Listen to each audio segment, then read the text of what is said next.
This Sunday was the beginning of the new Formula One season in Australia, and many of the rumors and comments that could happen with this new regulation just became true after all.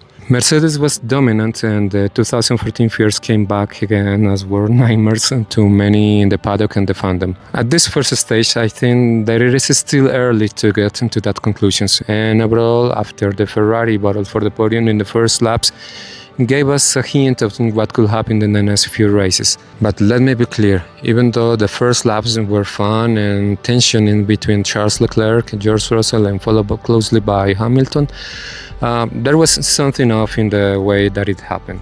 I am not saying it was bad or good, it was just different. So different that many people are not happy about it. So let me make my point in the way that you can understand my feelings about it.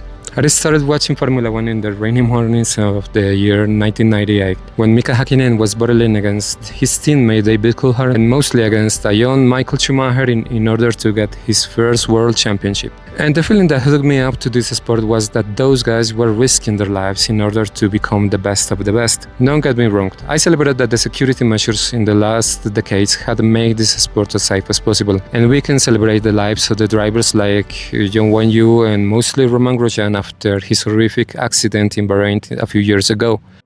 But I think that the premise of this category is that these guys were always racing at the very edge of the security limits and making the most challenging mental and physical efforts to get to that limit, risking to crash or getting trapped into the gravel in the best in the cases. Formula One gave us the illusion that the guys inside those machines were always the ones doing all the work, even though this sport has always been a teamwork and an engineering competition. But the drivers were always the visible face that gave sense to the work done by thousands of people in the European factories. That's why in our minds the drivers' championship is more important than the constructor ones, and not the other way. Today we saw a race where that point of view was not so clear. Today we saw that the drivers were not risking their cars to get ahead of their rivals to the end of the straights or making fearless moves inside the curves. Today that view was strange, fun but strange. We saw kind of easy overtakings in the middle of the straight, just to lose the position again in the next curve. But there was something else, something more profound. So profound that could shake the roots of this category. My feeling is that they were racing not only against the other drivers, but also against algorithms, as if they were driving inside a robot that was making their own decisions. It's starting to feel more like a video game. And that illusion that we always had that the drivers were always in charge is fading away. And we are starting to see that the engineers were always in command. Now let's have a short look at what happened in Australia. Ferrari proved to be a rocket ship at launch, but at the end lacked some of pace to make Mercedes worry about them. And after all, they haven't seems to realize that their weakest point is the strategy. McLaren lost one of the possible championship contenders just before the race got started. And the crowning world champions seem to be struggling with the pace.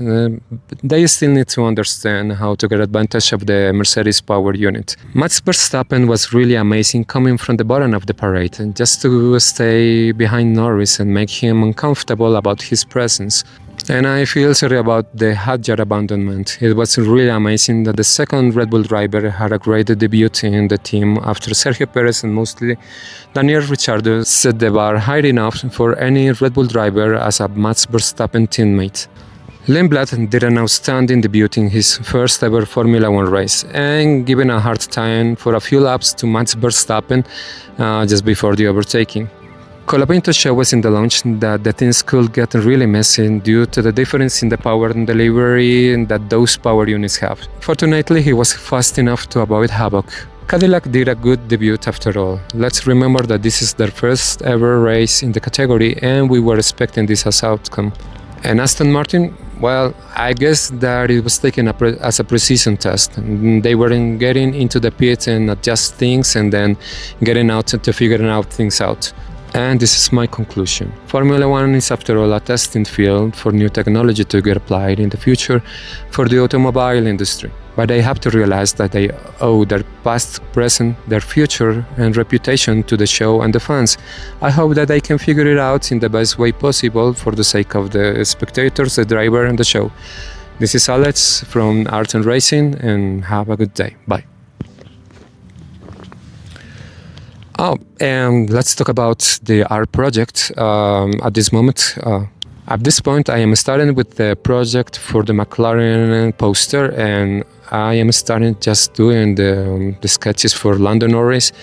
I'm starting to block up some things in the sketch, like the armature, placing the landmarks for the mouth, eyes, nose, and I am doing some hatching to create some shadows and highlights, and I will continue doing this for the rest of the month. Just continue with the Oscar Piastri, and then I will continue with the McLaren car. Have a good day, and I hope you enjoy it. Bye.